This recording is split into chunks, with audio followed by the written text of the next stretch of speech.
Readings 3 for class, Philosophy 101, Chapter 1, Determinism and the Illusion of Moral Responsibility by Paul Ray. Sections 1 through 3. Section 1, Nothing happens without a cause.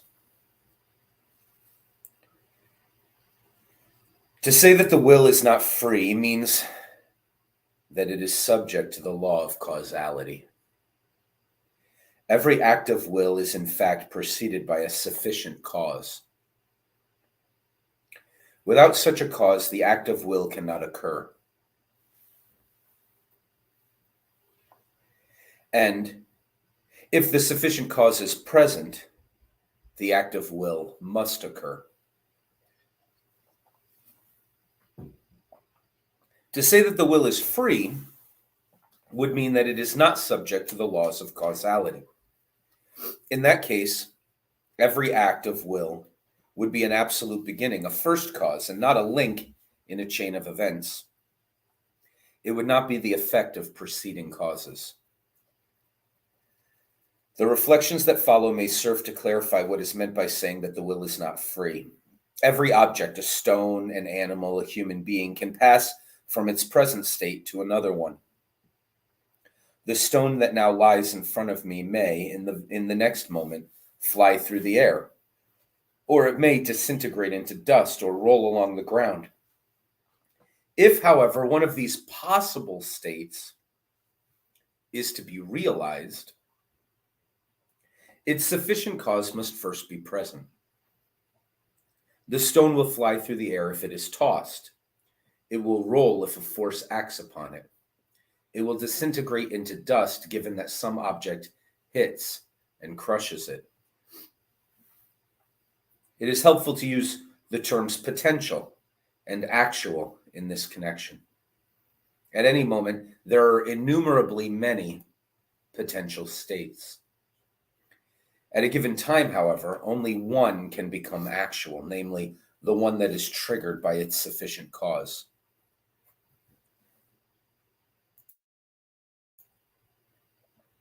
The situation is no different in the case of an animal. The donkey that now stands motionless between two piles of hay may, in the next moment, turn to the right or turn to the left. Or he may jump into the air or put his head between his legs. But here, too, the sufficient cause must first be present if, of the possible modes of behavior, one is to be realized. Let us analyze one of these modes of behavior. We shall assume that the donkey has turned towards the bundle on the right. This turning presupposes that certain muscles were contracted. The cause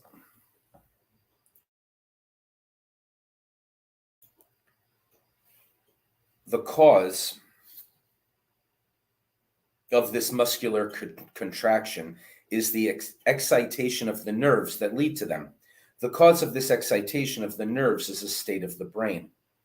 It was in a state of decision. But how did the brain come to be in that condition? Let us trace the states of the donkey back a little further.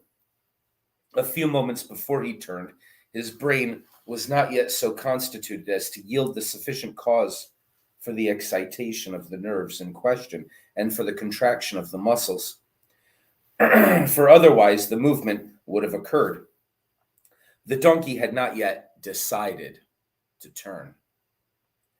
If he had moved in some subsequent time, his brain must, in the meantime, have become so constituted as to bring about the excitation of the nerves and the movement of the muscles.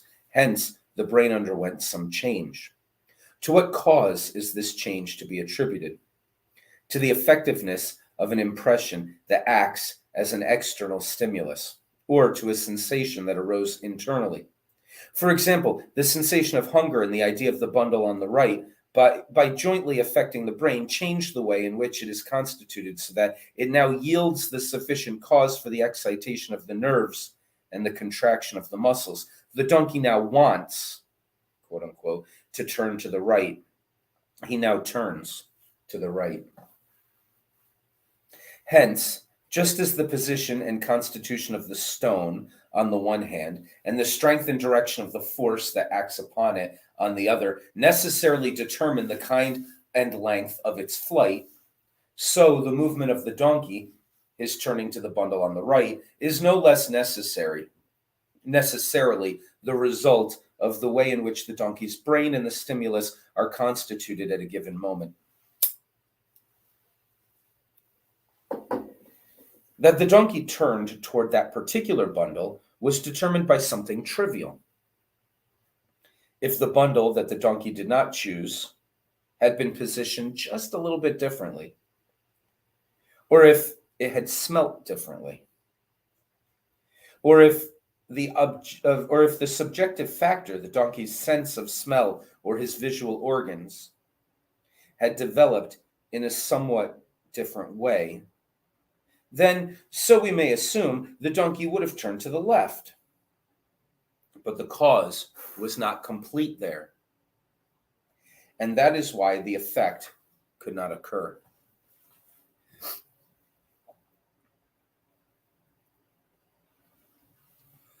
While with respect to the other side, where the cause was complete, the effect could not fail to appear. For the donkey, consequently, just as for the stone, there are innumerable many potential states at any moment. He may walk or run or jump or move to the left, to the right, or straight ahead. But only the one whose sufficient cause is present can ever become actual.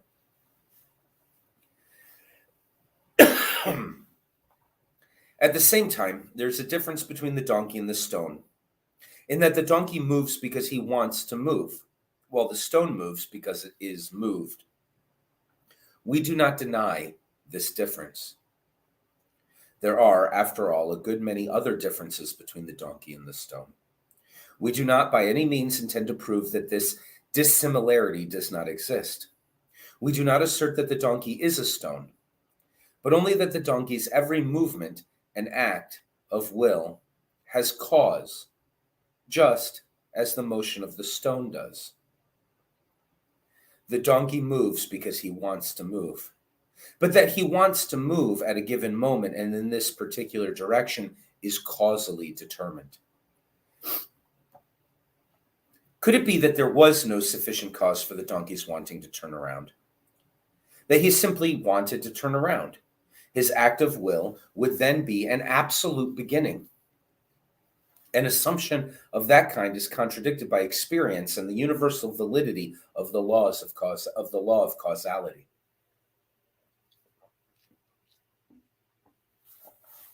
By experience, since observation teaches us that for every act of will, some causes were the determining factors.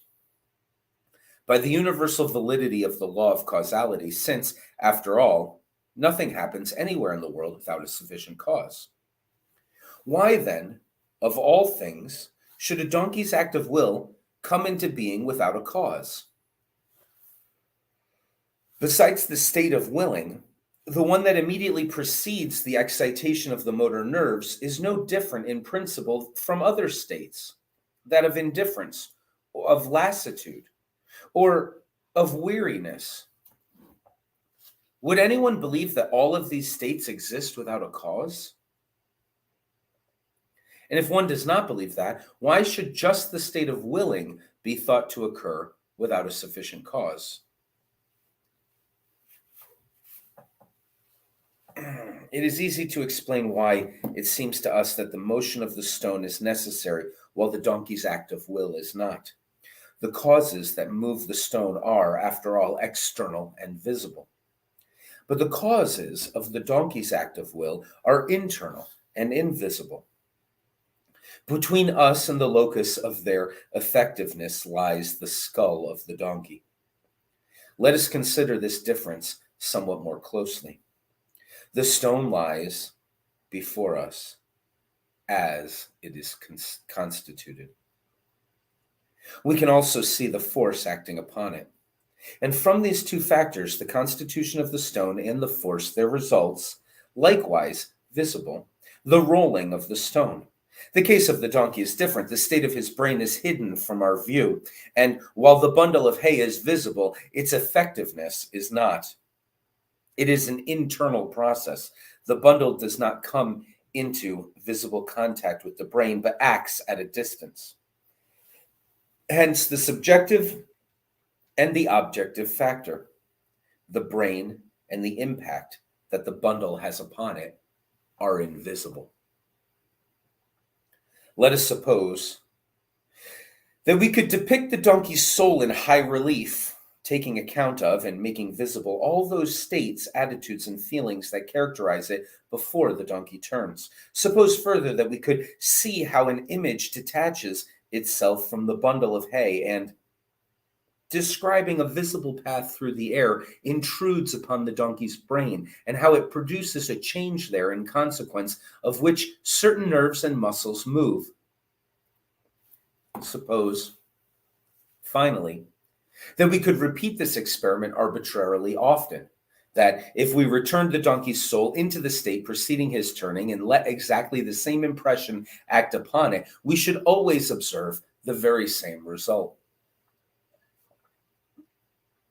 Then we would regard the donkey's turning to the right as necessary. We would come to realize that the brain, constituted as it was at that moment, had to react to such an impression in precisely that way.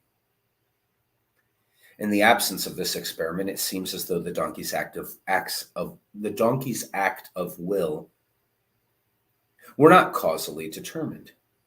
We just do not see its being causally determined and consequently believe that no such determination takes place. The act of will, it is said, is the cause of the turning, but it is not itself determined. It is said to be an absolute beginning. The opinion that the donkey's act of will is not causally determined is held not only by the outsider, the donkey himself, had he the gift of reflection, would share it. The causes of his act of will would elude him. 2, since in part they do not become conscious at all, and in part pass through consciousness fleetingly with the speed of lightning. If, for example, what tipped the scales was that he was closer by a hair's breadth to the bundle on the right, or that it smelled a shade better, how should the donkey notice something so trivial, something that so totally fails to force itself upon his consciousness? In one sense, of course, the donkey is right in thinking, I could have turned to the left. His state at the moment, his position relative to the bundle, or its constitution need merely have been somewhat different, and he really would have turned to the left. The statement, I could have acted otherwise, is accordingly true in this sense.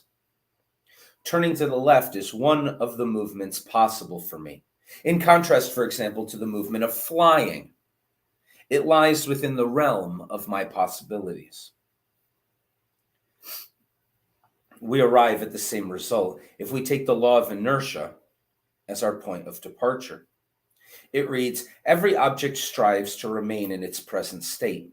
Expressed negatively, this becomes, without a sufficient cause, no object can pass from its present state to another one. The stone will lie forever, just as it is lying now. It will not undergo the slightest change if no causes, such as the weather or a force, act upon it to bring about a change. The donkey's brain will remain in the same state unchanged for all eternity if no causes, the feeling of hunger or fatigue, say, or external impressions, bring about a change. If we reflect upon the entire life of the donkey, subspecies necessitatis, we arrive at the following result. The donkey came into the world with certain properties of mind and body. His genetic inheritance. Since the day of his birth, impressions of the companions with whom he frolicked or worked, his feed, the climate, have acted upon these properties. These two factors, his inborn constitution and the way in which it was formed through the impressions of later life, are the cause of all of his sensations, ideas, and moods, and of all of his movements, even the most trivial ones. If, for example, he cocks his left ear and not his right one, that is determined by causes whose historical development could be traced back ad infinitum. And likewise, when he stands vacillating between two bundles, and when action, the act of feeding, takes the place of vacillation, that too is determined. The idea of the one bundle now acts upon the donkey's mind when it has become receptive to the idea of that particular sheaf in such a way as to produce actions.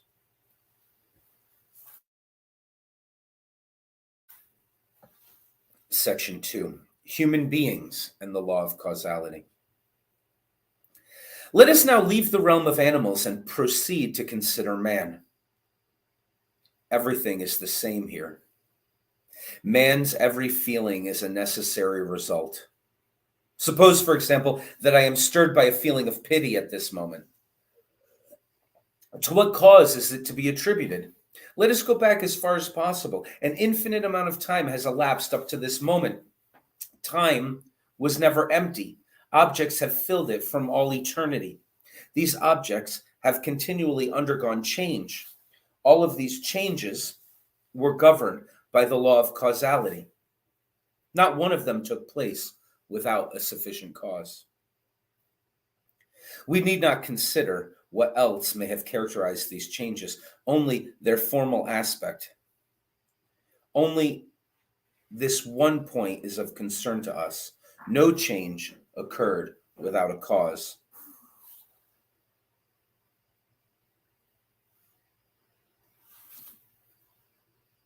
At some point in the course of this development, by virtue of some causes, organic matter was formed, and finally man. Perhaps the organic world developed as Darwin described it.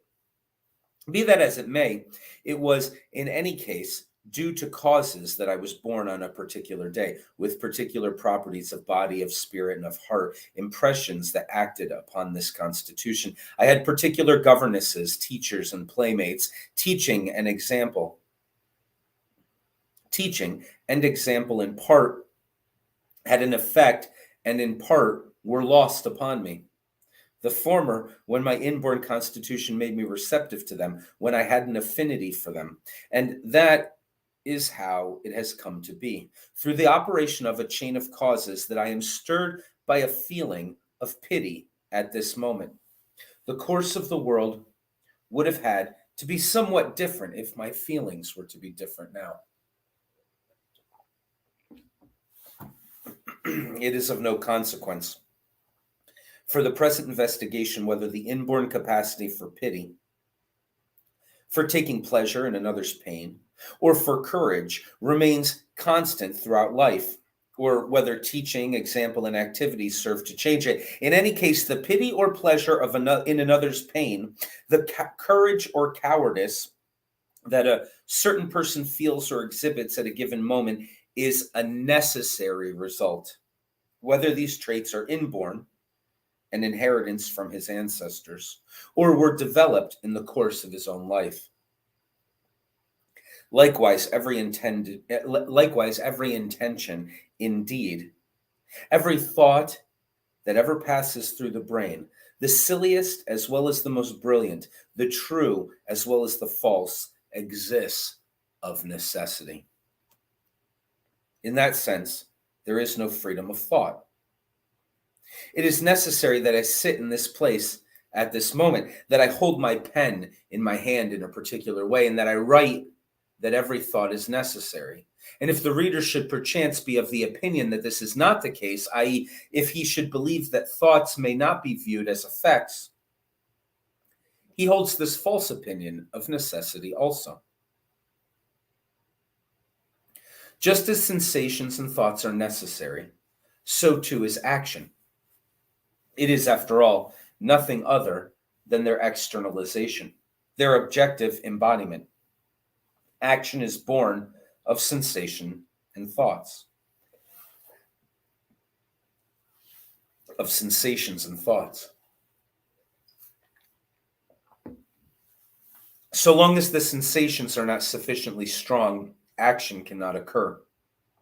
And when the sensations and thoughts are constituted so as to yield the sufficient cause for it, then it must occur.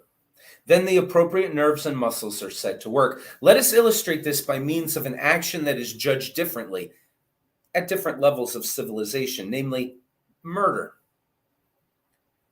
Munzinger, for example, says that among the Bogos, the murderer, the terror of the neighborhood, who never tires of blood and murder, is a man of respect.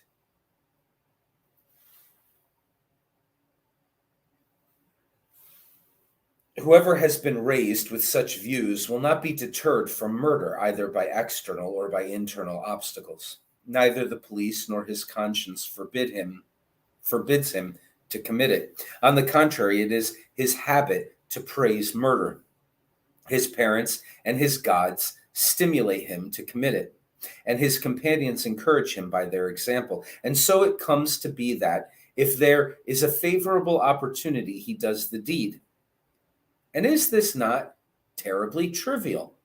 After all, everyone knows that an act of murder is due to motives. True, but almost no one, except perhaps a philosopher, knows that an act of murder, and indeed every action, has a cause. Motives are a part of the cause. But to admit that there are motives for an action is not yet to recognize that it is causally determined, or to see clearly that the action is determined by thoughts and sensations, which in turn are effects, just as the rolling of a ball is determined by a force. But it is this point, and only this one, to which we must pay heed. Let us now consider the act of murder from the same point of view in the case of civilized peoples.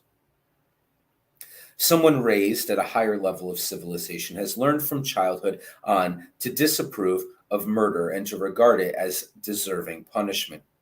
God, his parents, and his teachers, in short, all who constitute an authority for him, condemn acts of this kind. It is, moreover, inconsistent with his character, which has been formed in an era of peace. Lastly, too, fear of punishment will deter him. Can murder prosper on such soil? Not easily. Fear, pity, the habit of condemning murder, all these are just so many bulwarks that block the path to such an action. Nevertheless, need, passion, or various seductive influences will perhaps remove one after another of these bulwarks. Let us consider the cause of an act of murder more closely.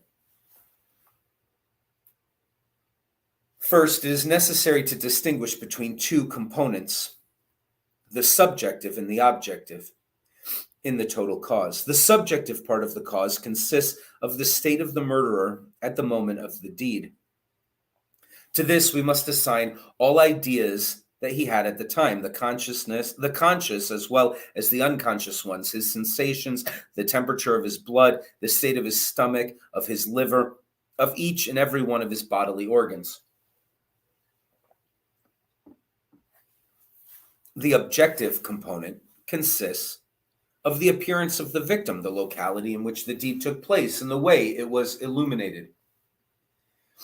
The act of murder was necessarily consummated at that moment because these impressions acted upon a human being constituted in that particular way at that time. Necessarily means just that the act of murder is an effect. The state of the murderer and the impressions acting upon it are its cause. If the cause had not been complete, the effect could not have occurred. If, for example, the murderer had felt even a trifle more pity at that moment, If his idea of God or of the consequences that his deed would have here, or the consequences of his deed would have here on earth had been somewhat more distinct, or if the moon had been a little brighter so that more light would have fallen upon the victim's face and his pleading eyes, then perhaps the cause of the act of murder would not have become complete, and in consequence the act would not have taken place. Thus, for man, as for animal and stone, there are at any moment innumerably many potential states. The murderer might, at the moment when he committed the murder, have climbed a tree instead, or stood on his head. If, however, instead of the murder, one of these actions were to have become actual, then its sufficient cause would have had to be present. He would have climbed a tree if he had had the intention of hiding or of acting as a lookout, that is to say, if at that moment he had had other ideas and sensations. But this could have been the case only if the events that took place in the world had been somewhat different, stretching back in time ad infinitum.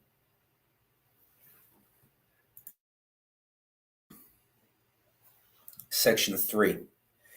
Determinism and willpower. But I can, after all, break through the network of thoughts, sensations, and impressions that surround me by resolutely saying, I will not commit murder. No doubt. We must, however, not lose sight of the fact that a resolute I will or I will not is also, wherever it appears, a necessary result. It does not by any means exist without a cause.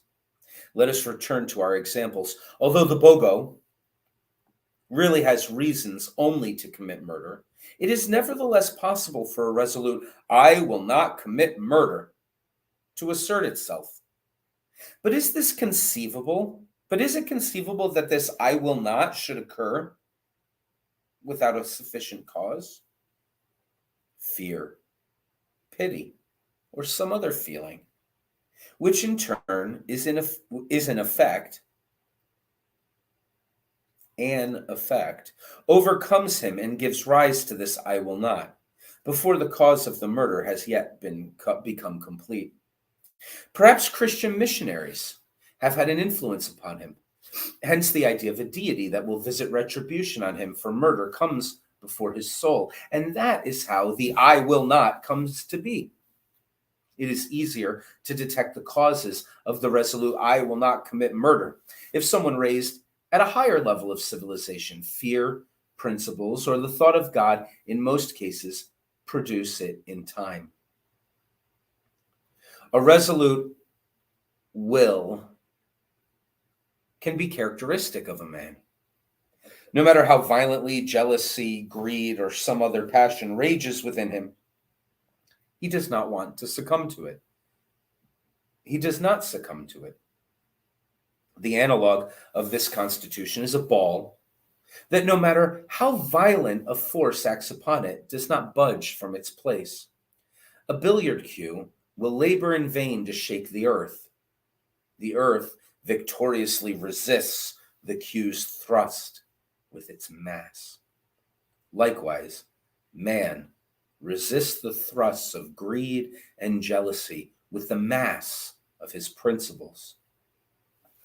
A man of that kind, accordingly, is free from being dominated by his drives. Does this contradict determinism?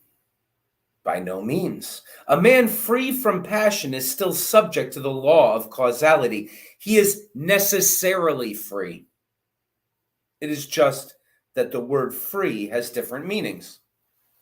It may be correctly predicted of man in every sense except a single one.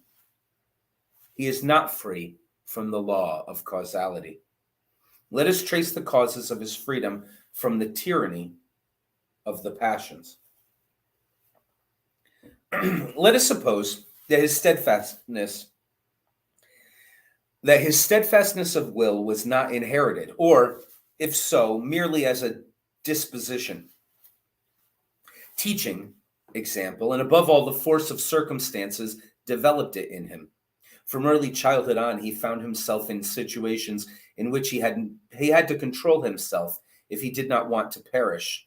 Just as someone standing at the edge of an abyss can banish dizziness by thinking, if I become dizzy, then I will plunge. So thinking, if I yield to my excitation, indeed, if I so much as betray it, I will perish, has led him to control of his drives. It is often thought that those who deny that the will is free want to deny that man has the ability to free himself from being dominated by his drives. However, one can imagine man's power to resist passions to be as great as one wants, even infinitely great. That is to say, a man may possibly resist even the most violent passion. His love of God or his principles have still more power over him than the passion. The question whether even the most resolute act of will is an effect is entirely independent of this. But is being subject to the law of causality not the weak side of the strong? By no means. Is a lion weak if he can tear a tiger apart? Is a hurricane weak if it can uproot trees? And yet the power by means of which the lion dismembers and the storm uproots is an effect and not an absolute beginning. By having causes, by being an effect, strength is not diminished.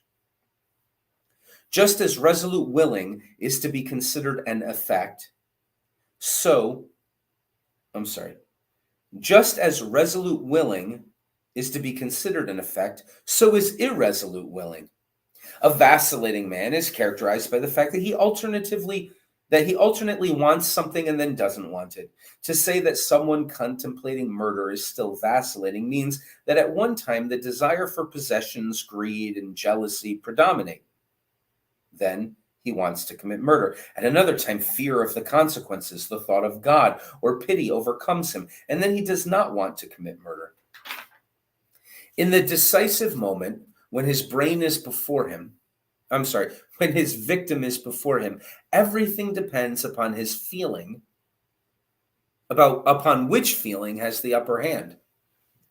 If at that moment passion predominates, then he wants to commit murder, and then he commits murder.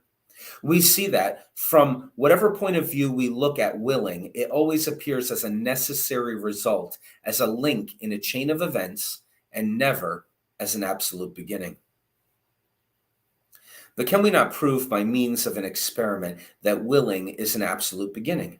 I lift my arm because I want to lift it.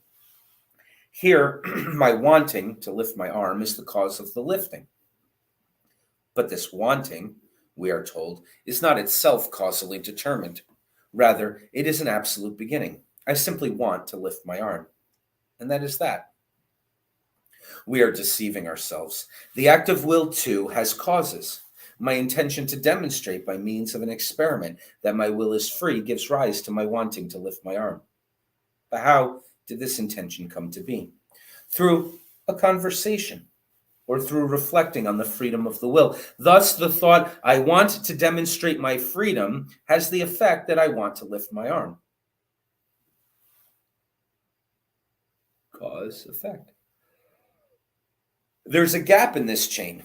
Granted that my intention to demonstrate that my will is free stands in some relation to my wanting to lift my arm, why do I not demonstrate my freedom by means of some other movement? Why is it just my arm that I want to lift?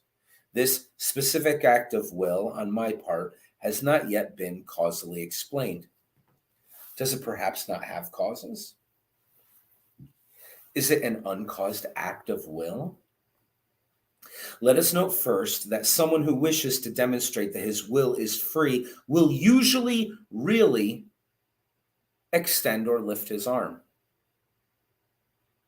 And in particular, his right arm. He neither tears his hair nor wiggles his belly. This can be explained as follows.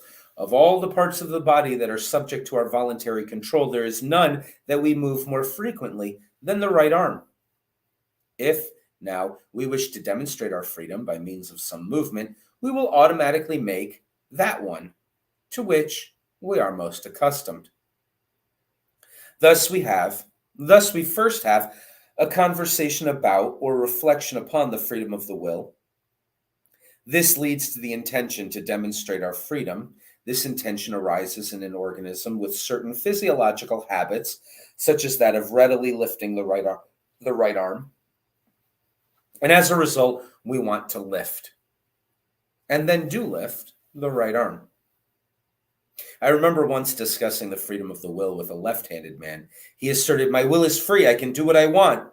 In order to demonstrate this, he extended his left arm. It is easy to see now what the situation is with regard to the assertion, "I can do what I want." In one sense, it is indeed correct. In another, however, it is wrong. The correct sense is to regard willing as a cause and action as an effect. For example, I can kill my rival if I want to kill him. I can walk to the left if I want to walk to the left. The causes are wanting to kill and wanting to walk. The effects are killing and walking. In some way, every action must be preceded by the act of willing it, whether we are aware of it or not. According to this view, in fact, I can do only what I want to do, and only if I want to do it. The wrong sense is to regard willing merely as a cause and not at the same time as the effect of something else. But like everything else, it is cause as well as effect. An absolute initial act of will does not exist. Willing stands in the middle. It brings about killing and walking to the left. It is the effect of thoughts and sensations, which in turn are themselves effects. Okay, we're going to end it there and then we'll do our discussion. That's the reading for Friday. We're halfway done with Paul Ray. In the second video, we'll read the rest of this collection.